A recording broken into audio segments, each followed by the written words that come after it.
Bienvenidos al ministerio del Dios vivo. El conocimiento del Espíritu. La revelación que Dios tiene para su iglesia por medio de los misterios. Cuando los misterios nos fueran revelados, entonces la iglesia iba a tener el verdadero entendimiento y un comportamiento conforme a la voluntad de Dios. Por eso hay un versículo en Romanos, capítulo 12, verso 2, que dice: transformaos por medio de la renovación de vuestro entendimiento, para que comprobéis cuál sea la buena voluntad de Dios, agradable y perfecta. O sea, el entendimiento nos va a llevar a conocer la voluntad de Dios, que es agradable y perfecta. Un evangelio que no se había enseñado antes, un evangelio que nadie conocía. Es el que ahora nosotros estamos entendiendo, estamos conociendo, lo estamos creyendo porque lo estamos entendiendo. Así pues, es por eso que yo les he dicho que le den me gusta o un like o no sé cómo se llama esa cuestión, para que la enseñanza vaya tomando interés en los demás. Si no lo oyen como oír llover, lo oyen como cualquier conocimiento. ¿Por qué? Porque no se le presta la debida atención o el interés necesario para que este evangelio haga lo que tiene que hacer en su vida. De hecho, este comienza con una persona, pero después todos. Por eso dice: para que Dios sea todo en todos. Cuando ya todos tengan el entendimiento del Espíritu, el conocimiento de los misterios, que tengan la voluntad de Dios en su cabeza, entonces el entender la Biblia puede ser personal, porque ya saben lo que Dios quiere que la iglesia supiera. La enseñanza para esta oportunidad tiene por título: el entendimiento que debe tener la iglesia. Primero tenemos que saber nosotros qué es la iglesia, cómo se conforma la iglesia. De hecho, la iglesia es el cuerpo de Cristo. O sea, si es el cuerpo de Cristo, obviamente tiene que estar sin mancha y sin arruga, porque es el cuerpo de Cristo. Entonces, una iglesia que tiene pecado o que se llama iglesia y tiene pecado no es iglesia. Ellos se pueden llamar iglesia. Está la iglesia de los últimos días, la iglesia católica, la iglesia pentecostal, la iglesia de los testigos de esto, los testigos del otro. Y hay un sinfín de creencias doctrinales que se llaman iglesia. No son iglesia. ¿Por qué? Porque, como les repito, el entendimiento correcto que tiene que tener la iglesia para poder ser iglesia. En Efesios 5:25 dice: maridos, amad a vuestras mujeres como Cristo amó a la iglesia y se entregó a sí mismo por ella, para purificarla, santificarla y presentarla a sí mismo una iglesia que no tuviese mancha ni arruga. Quiere decir que una buena doctrina, una sana doctrina, limpia la conciencia de pecado.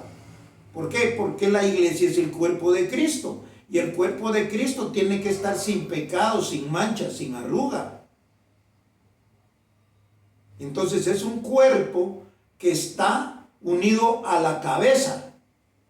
La cabeza es el que da el conocimiento, el que da la enseñanza. Y el cuerpo es los que restantes escuchan esa doctrina, aprenden de ella. Entonces vamos a tomar en cuenta el evangelio de Pablo.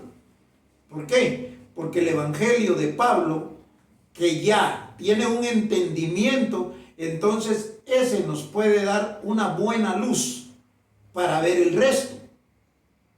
Vamos a comenzar entonces en Romanos. Hoy, dentro de la misma enseñanza, les voy a hablar una parte de lo que es la siembra. No que ya me haya cansado de decirles y que ustedes no siembren, no. Esto así lo dispone Dios y por eso en esta oportunidad así lo vamos a hacer. Romanos capítulo 16, versos 19 al 27. El capítulo 16 es el capítulo final de la epístola que Pablo le escribe a los romanos. En esta epístola, Pablo le muestra los beneficios que pueden tener los romanos al creer en el evangelio que él enseña, que él predica, cosa que no sucedió. ¿Por qué? Porque no era el tiempo. El entendimiento venía cuando los misterios fueran revelados por Dios el Padre. Entonces, ahora vamos a ver cuando Pablo termina de escribirle a los romanos. Y dice Pablo así. 16, versículo 19 al 27.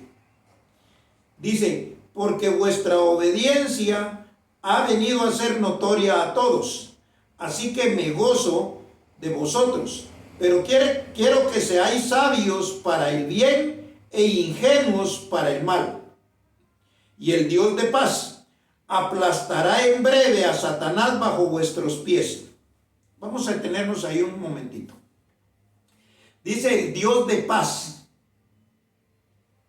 En breve va a aplastar a Satanás bajo vuestros pies.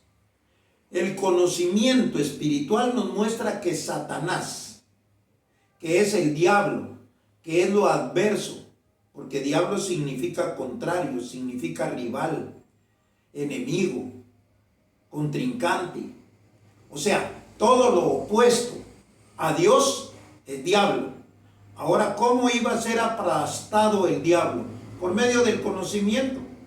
Cuando se conoce en realidad que es el diablo, se deja de creer en todas esas fantasías, todas esas tonterías que nos mostraron, inclusive que las tradiciones alimentan con esas prácticas de quemar el 7 de diciembre. Lo digo por la cultura de estos países, porque esta enseñanza sale de aquí de Guatemala.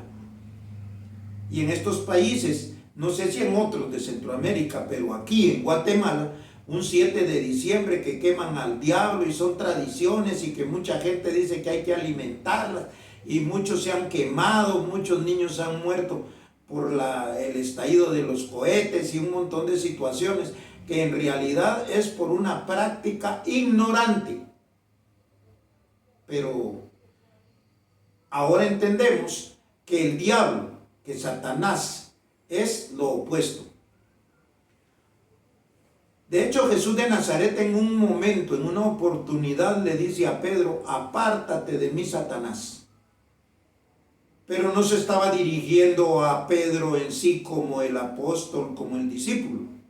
No, se estaba dirigiendo por el pensamiento que sale de la mente de Pedro, que le dice a Jesús que no vaya a la cruz.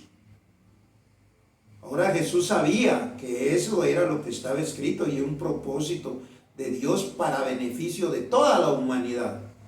Entonces, ¿qué era lo que Pedro estaba tomando? Una actitud contraria a lo que está escrito. Por eso fue que recibió de Jesús el decirle, apártate de mí, Satanás. Entonces quiere decir que en breve Satanás iba a ser aplastado.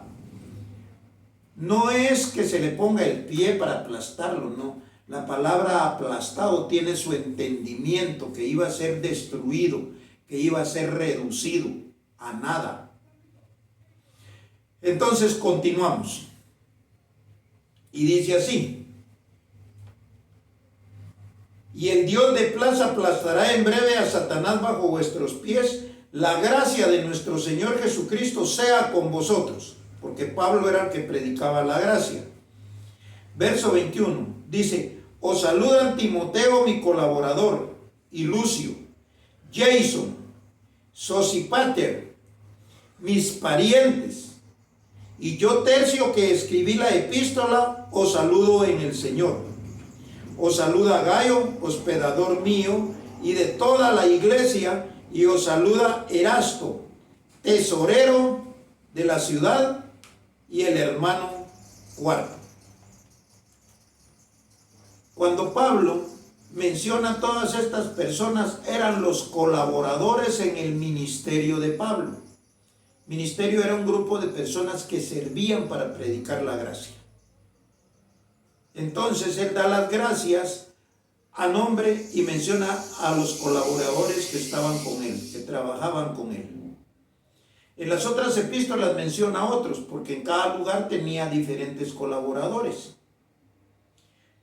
En Efesios, o en el libro a los Efesios, o la carta a los Efesios, también menciona a otros. A los Filipenses menciona a otros.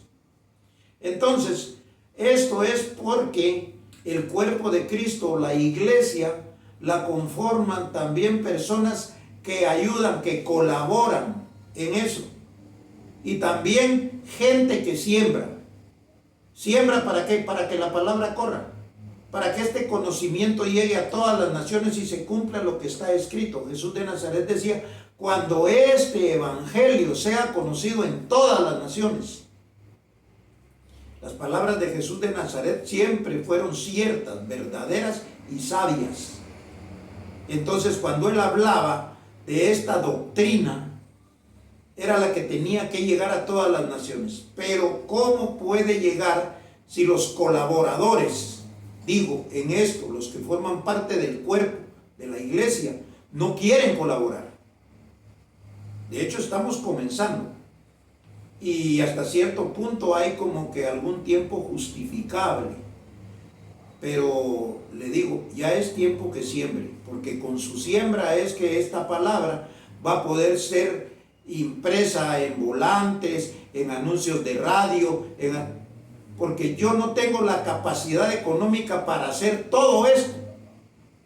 No, se necesita de los colaboradores porque así lo determinó Dios.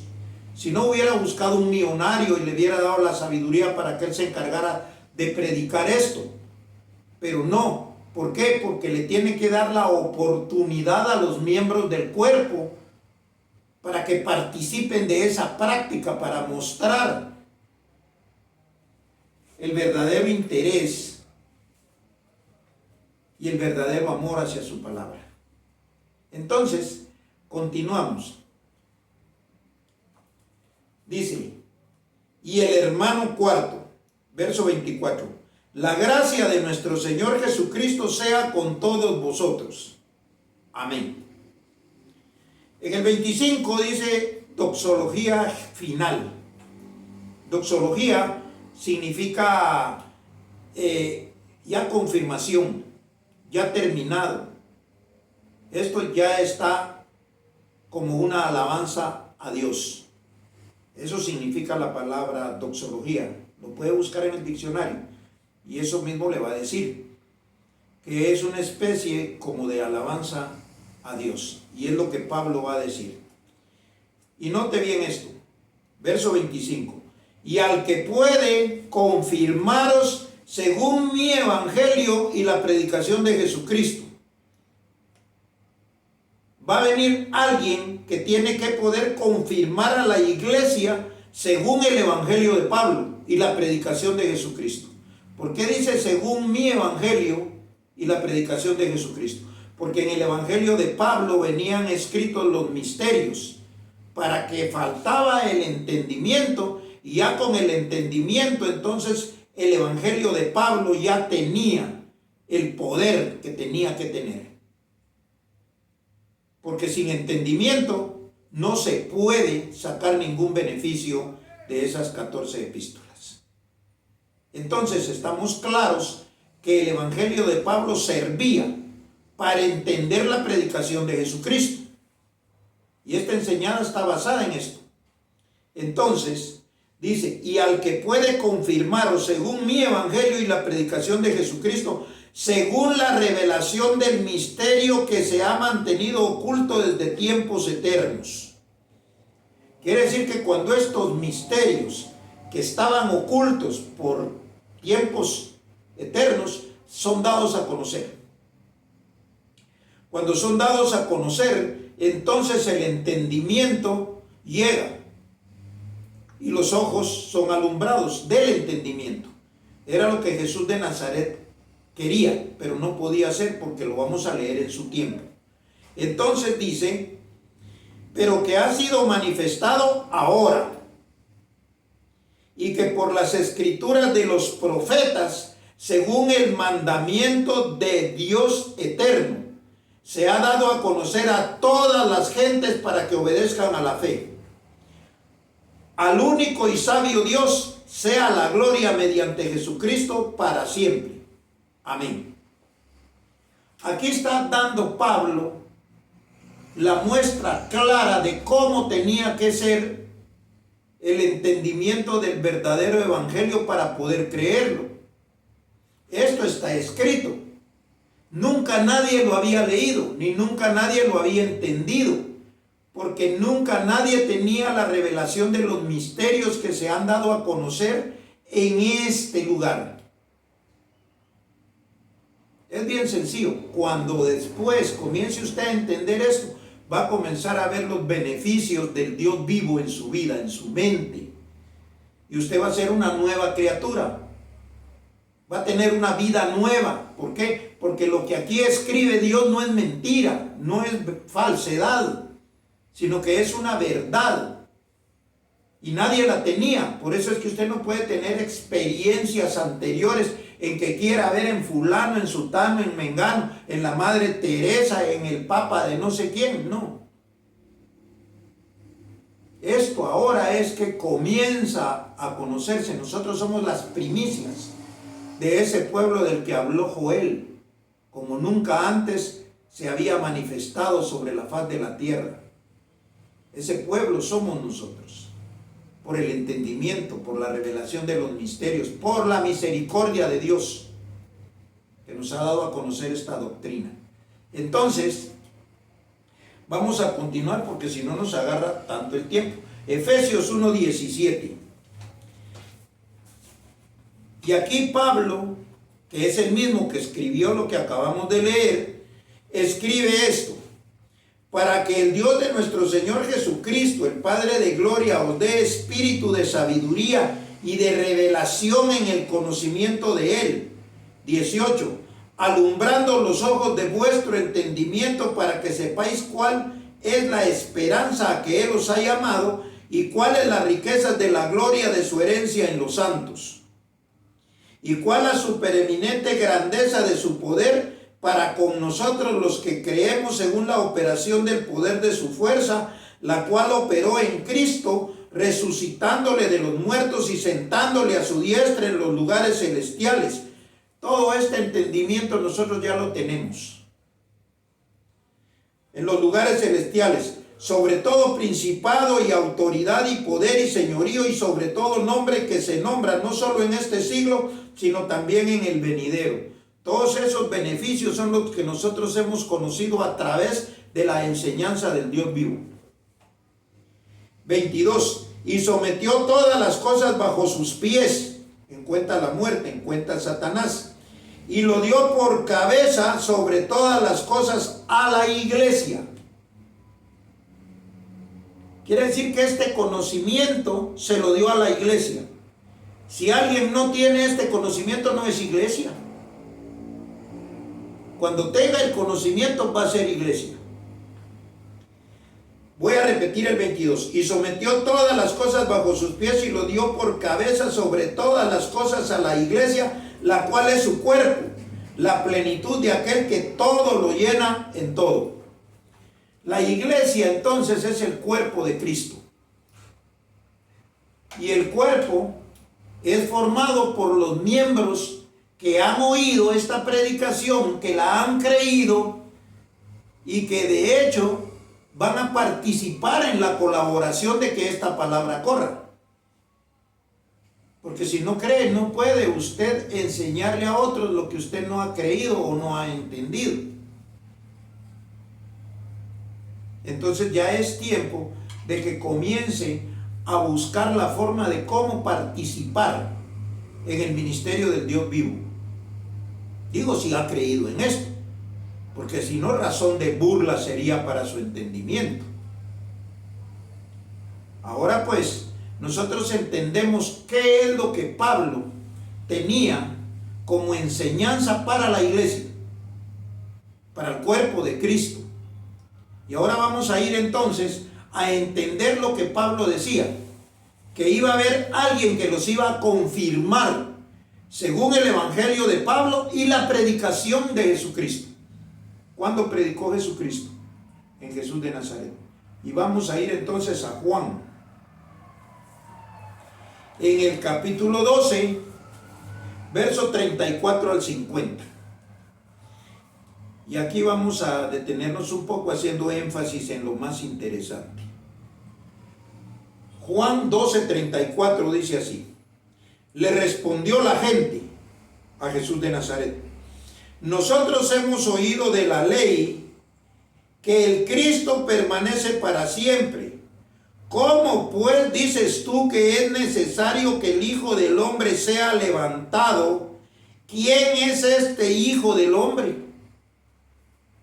La gente le preguntaba a Jesús que por qué iba a haber otro, el cual Jesús decía que era el Hijo del Hombre.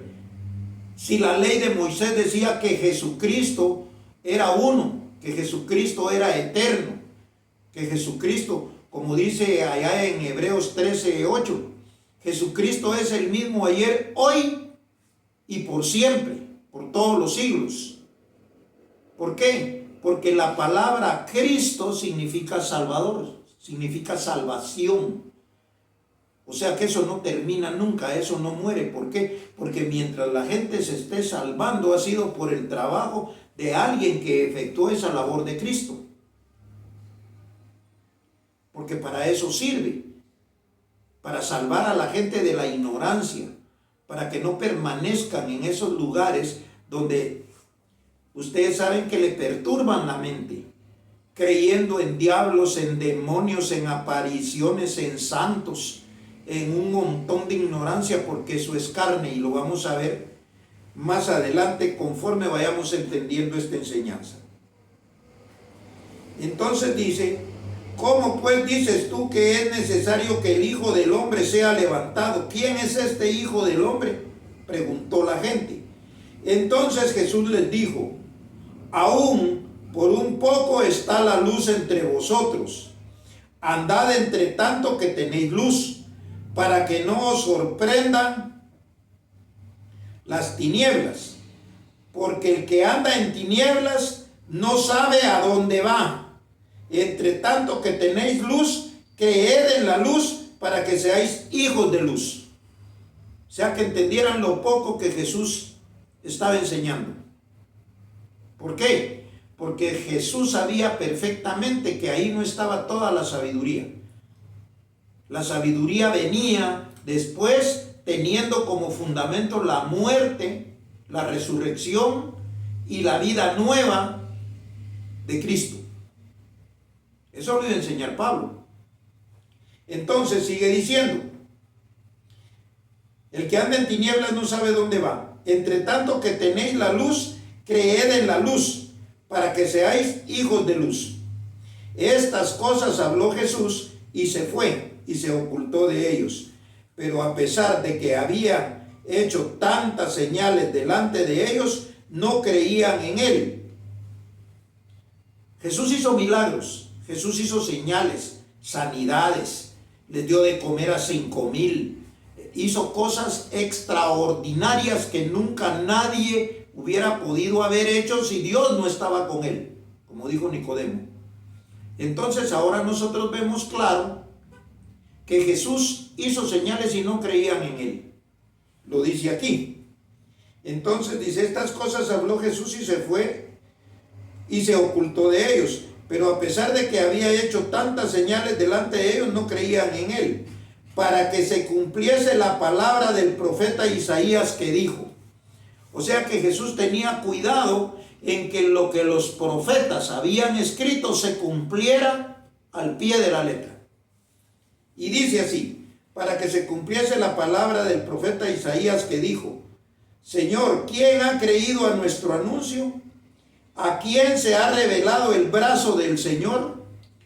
Por esto no podían creer, porque también dijo Isaías: cegó los ojos de ellos y endureció su corazón, para que no vean con los ojos y entiendan con el corazón. Los ojos habla de los ojos del entendimiento, y crean con el corazón quiere decir que una mente que está apartada esa mente de Dios, tiene cómo creer y cómo entender.